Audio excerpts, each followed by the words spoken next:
my mother is not here, who's going to be grandmother? And I'm like, Kristy. Like, Kristy's going to be the grandmother, Obviously. Obviously, like, Kristy's the mother that I wish I always would have had. So, I mean, of course, our baby is going to have Kristy. His so-called relationship with her stepmother, Kristy Blanchard. What appeared to be a supportive mother-daughter bond was, according to Rachel, nothing but a facade. People see Gypsy with Kristy and think it's this loving relationship, Rachel said, shaking her head. But it's fake. Gypsy doesn't care about Kristy. She never did. The truth Rachel revealed was that Gypsy would talk about Kristy behind her back, showing no genuine care or respect for the woman. She's no mom to Gypsy, Rachel stated, her tone almost angry at how misleading Gypsy's portrayal of this relationship was. Gypsy would tell me all the time that Kristy wasn't really there for her. Rachel made it clear that Kristy's support was unconditional.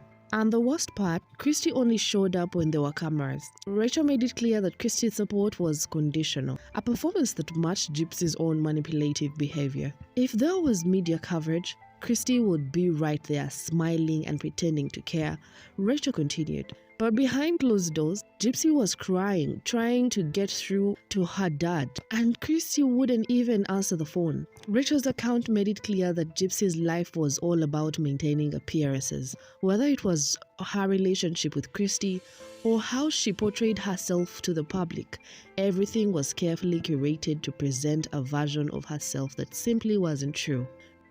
There was something that he said about when, recently, that there would be times that Kristy and then would not ever message her. Like, it's funny looking there because, like, I've got texts from back in the day where I was actually texting Kristy like, hey, Gypsy's been calling you for 2 weeks and you haven't been in touch with her. Like, what's the deal? Are you all right? And yet she's there for her. Down. Wasn't there in prison that much. I had to friggin' reach out and be like, hey, Gypsy's tried to call you for 2 weeks. Where you been? So I just think it's funny. And other people would have to reach out to Kristy. Yeah. Is that true? Yeah, I did have to. Yeah, several. Yes, because she always had migraines or whatever. I'd be like, Kristy, Gypsy has called me crying.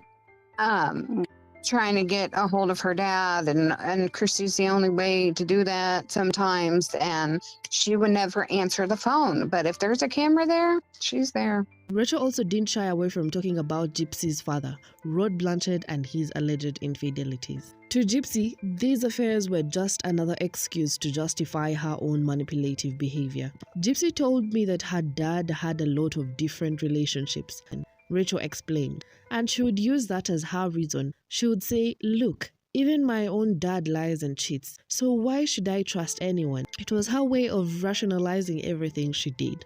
This revelation painted Gypsy as someone who was constantly justifying her actions, no matter how twisted they were. Whether it was cheating, lying, or manipulating people, Gypsy always found a way to blame someone else to turn that responsibility away from herself. It's like nothing was ever her fault, Rachel added.